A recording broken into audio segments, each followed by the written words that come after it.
traders, Michael Harding here from the Academy of Financial Markets.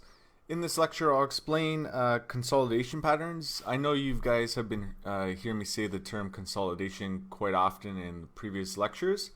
So I'm just going to explain basically what consolidation is and what it means. So let's just take a look at a few pairs here. So we'll take a look at, take a look at Aussie USD. Let's go down to a smaller time frame. Okay, so consolidation is a time when the markets are unsure of which direction they want to go. So they're sort of consolidating, they're sort of taking in the news. So this area here would be an area of consolidation.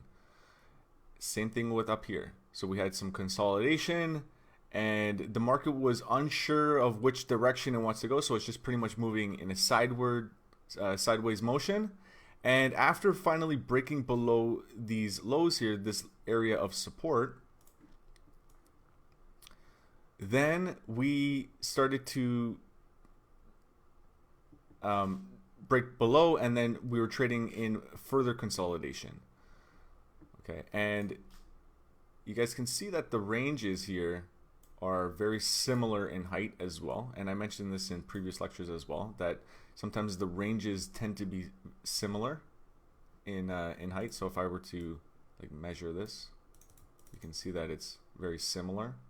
Okay, and if I were to draw this down as well, we can find more range consolidation areas. So this small area here, it was sort of consolidating for a little bit, and